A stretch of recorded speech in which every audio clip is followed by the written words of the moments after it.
Hi friends, welcome to Stella's kitchen. இன்றைக்கி நம்ம கிச்சனில் ரொம்பவே யூனிக்கான ஒரு ரெசிபி பைனாப்பிள் சில்லி சிக்கன் எப்படி பண்ணுறதுன்னு பார்க்கலாம். இதோட டேஸ்ட் ரொம்பவே ஸ்வீட்டாகவும் ஸ்பைசியாக டேங்கியாகவும் இருக்கும். சிக்கன்னாலே குழந்தைங்களுக்கு ரொம்பவே பிடிக்கும். அதுலேயும் இந்த மாதிரி வித்தியாசமாக நம்ம செஞ்சு கொடுக்கும்போது இன்னுமே அவங்க விரும்பி சாப்பிடுவாங்க. இனி இந்த ரெசிபி எப்படி பண்ணுறதுன்னு பார்க்கலாம். 1/4 கிலோ போன்லெஸ் சிக்கன் எடுத்துக்கலாம். இந்த சிக்கன் க்ளீன் பண்ணக்கப்புறமா இது கூட 2 table spoon cornflour, 1 table spoon மிளகாய்த்தூள், 1 டீஸ்பூன் இஞ்சி பூண்டு விழுது, 1 முட்டை, கூடவே தேவையான அளவு உப்பு சேர்த்து இது எல்லாத்தையும் நல்லா கலந்து விட்டுக்கலாம். சிக்கனை இந்த மசாலாவில் ஒரு அரை மணி நேரம் அப்படியே ஊற விட்டுறலாம். சிக்கன் ஒரு அரை மணி நேரமாவது ஊறினா தான் சாப்பிடும்போது சிக்கனோட டெக்ஸ்டர் நல்லா சாஃப்டாக ஜூஸியாக இருக்கும்.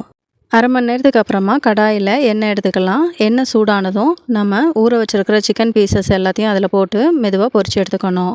சிக்கன் பீசஸ் போட்ட உடனே அதை திருப்பி விடக்கூடாது. அப்படி விடும்போது சிக்கனில் இருக்கிற மசாலா எல்லாமே உதிர்ந்து வந்துடும். ஒரு நிமிஷம் அதை வேக விட்டு மெதுவாக திருப்பி போட்டுக்கலாம். சிக்கன் நல்லா பொன்னிறமாகிற வரைக்கும் அதை வேக விட்டு எடுத்துக்கலாம். இதே மாதிரி மீதி இருக்கிற சிக்கன் பீசஸையும் பொரித்து எடுத்துடலாம். பொரித்த சிக்கன் எல்லாத்தையுமே ஒரு பிளேட்டுக்கு மாற்றிடலாம். இனி பைனாப்பிள் சில்லி சிக்கன் பண்ணுறதுக்காக ஒரு சாஸ் ரெடி பண்ணிக்கலாம்.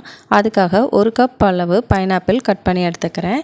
இது எல்லாத்தையும் ஒரு மிக்சர் ஜாரில் மாற்றி கொஞ்சமாக தண்ணி சேர்த்து ஒரு திக்கான ஜூஸை அரைச்சி எடுத்துக்கலாம். இப்போ நம்ம அரைச்ச அந்த ஜூஸை நல்லா ஃபில்டர் பண்ணி எடுத்துக்கலாம்.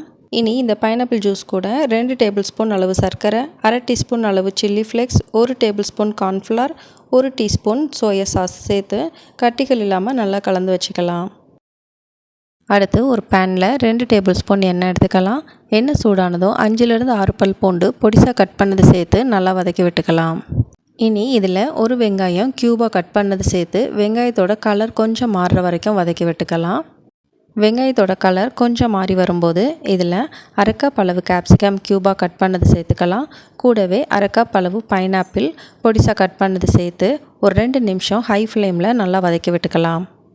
இனி இது கூட 1 டீஸ்பூன் சில்லி சாஸ், நம்ம ஏற்கனவே ரெடி பண்ணி வச்சுருக்கிற பைனாப்பிள் ஜூஸ் அதையும் நல்லா கலந்து விட்டு இதோட ஆட் பண்ணிக்கலாம். இந்த பைனாப்பிள் ஜூஸ் நல்லா கட்டியாகிற வரைக்கும் கலந்து விட்டுக்கணும்.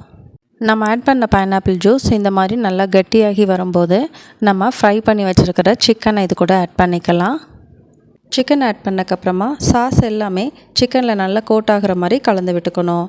இதை ஹை ஃப்ளேமில் 1 நிமிஷம் நல்லா டாஸ் பண்ணி எடுத்துக்கோங்க. அவ்வளோதான், ரெஸ்டாரண்ட் ஸ்டைலில் நல்லா ஸ்பைசியாக ஸ்வீட்டாக டேங்கியாக ஜூஸியான ஒரு பைனாப்பிள் சில்லி சிக்கன் ரெடி ஆயிடுச்சு. இதே மாதிரியான அளவுகளோடு நீங்களும் உங்கள் வீட்டில் ட்ரை பண்ணி பார்த்துட்டு கமெண்ட் பண்ணுங்கள்.